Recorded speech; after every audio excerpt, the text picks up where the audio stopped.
It was the summer holidays, and my friend Layla and I had planned to drive to the woods in Wisconsin just to chill and get away from all the hustle and bustle of our busy lives.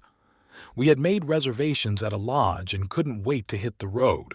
What should have been a relaxing, fun week of canoeing and kayaking turned out to be something so terrifying that, after my escape, I landed up in a mental hospital. The woods stretched for about 40 miles with animals roaming freely. A wide variety of deer, ranging from the large moose to the white-tailed deer, roamed these woods.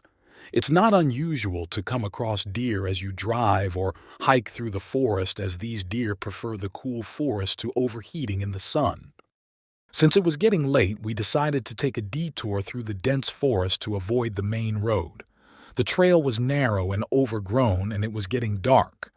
The further we drove, the thicker the trees became, blocking out the last rays of sunlight. The sounds of civilization faded away, replaced by the rustle of leaves and the distant call of an owl. As Layla said, "I think we should turn back," we noticed something strange ahead. The path was completely blocked by a massive fallen tree that hadn't been there moments before. The bark of the fallen tree was covered in strange claw-like marks. We exchanged uneasy glances, trying to rationalize what we were seeing. A gust of wind swept through the branches, carrying with it a scent of decay.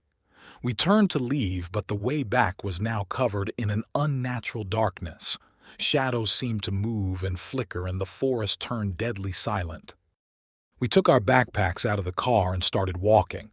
The night air was turning colder, and my nerves were at their peak. With no other option, we pressed on, hoping to find another way out. As we stumbled deeper into the forest, the atmosphere grew more tense. The trees seemed to close in on us, their twisted branches reaching out like freaky little fingers, scratching at us as we walked. Strange symbols carved into the trunks glowed faintly in the dim moonlight. Suddenly, a chilling howl pierced through the night, echoing through the trees. It was unlike any animal sound I had ever heard.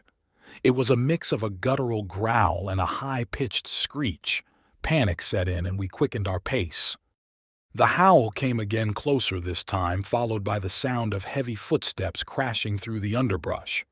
We broke into a run, hitting branches and twigs to clear a path, but the roots and vines tripped us at every turn, and we fell face down numerous times. The footsteps gained on us, accompanied by a foul stench that made us gag. Then right in front of us was an entrance to a cave. It had a door with a chain and lock. I looked over at Layla. Should we try and break the chain? Layla looked around and picked up a big enough rock and handed it to me. "I think this should work," she said. All the while, we could hear the footsteps closing in on us. I took the rock and hit the lock as hard as I could, over and over. With a final bang, the chain broke and fell to the ground. I slowly pushed the door open, and as soon as Layla was inside, I closed the door behind us. It was dark and musty, but there was also a smell of chemicals coming from down the long, dark passage. We followed the passage. It was so dark we could barely see our hands in front of our faces. Ahead of us, the passage split into a fork. "Aiden," Layla whispered, "do we go left or right?" Without thinking, I walked slowly down the left passage. In the distance, I could see a faint light hanging from the ceiling. Dull, clattering sounds echoed through the passage as we walked towards the light. To the right of the passage was a door. I opened it softly and was grateful that it didn't squeak. I took my backpack from my back and searched for my cell phone. It was right at the bottom of the bag. I turned on the flashlight feature. As I ran the beam across the room, there was a sudden click of a door shutting in the distance. I quickly turned off the flashlight and stood still, holding my breath. A shadow walked past the half-glass door frame. Both Layla and I ducked down until the shadow moved past the door. After a while, the footsteps died down, and I slowly opened the door, slipping out into the passage. By that time, I had taken off my sneakers in case they made a squeaking sound as I walked. I put the sneakers into my backpack and continued walking. We reached an open area with a few tables made of wood in the center of the room. Carved into each of the four walls was a door. I grabbed Layla's hand, and without saying a word, we softly walked over to the west wall and disappeared through the door. As we entered another dimly lit room, we both gasped for breath at the same time. Standing at the edge of the room was a creature straight out of a nightmare. It was tall and gaunt, with matted fur and glowing yellow eyes that pierced through the darkness. Its limbs were unnaturally long, ending in razor-sharp claws that glinted even in the dim light. Its mouth filled with jagged teeth opened in a snarl, revealing a forked tongue that flicked in and out like a snake's.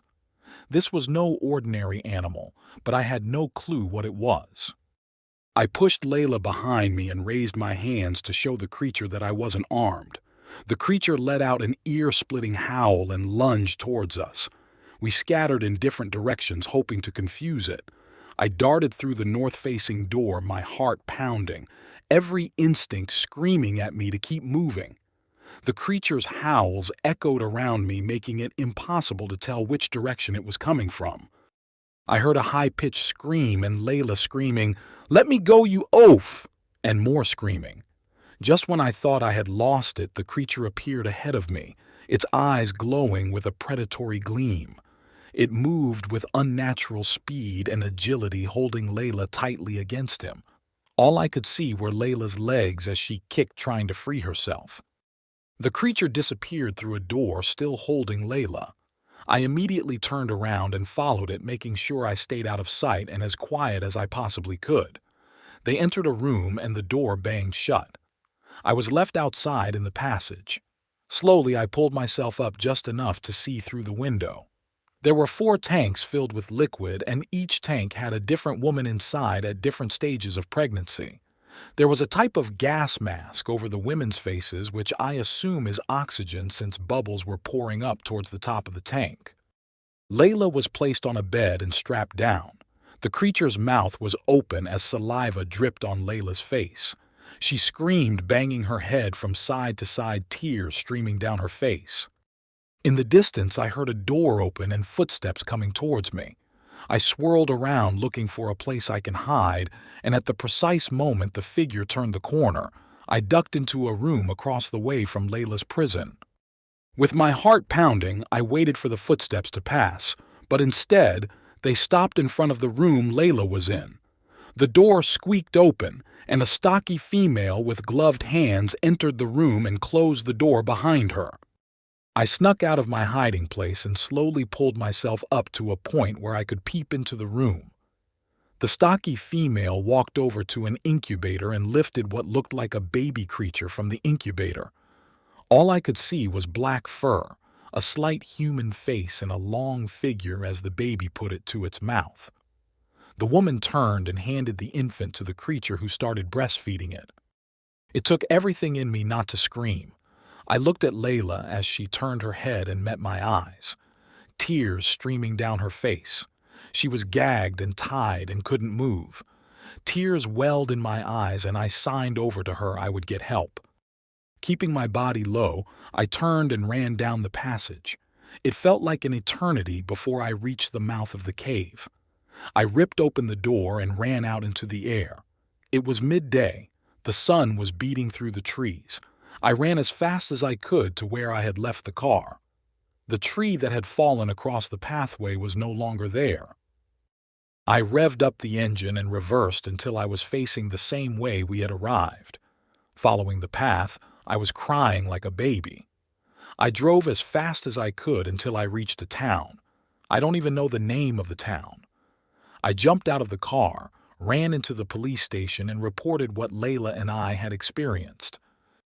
The police looked at me as if I was crazy, and yes, I know what this story sounds like, but Layla is still in there and I need to save her. The next thing I remember is hearing sirens and the door to the police station bursting open. 4 men dressed in white were standing there with a stretcher. They grabbed me and pinned me down onto the stretcher, pushed it into the van, and sped off. "No!" I screamed. "You need to go find Layla." That's the last thing I remember. I woke up in a daze, my head throbbing. I was in a room completely white, sedated and confused. The door was shut, and the only space I could see out from was a small square glass window. I lay in the bed, curled up in a fetal position, staring at the wall, softly singing. Twinkle, twinkle.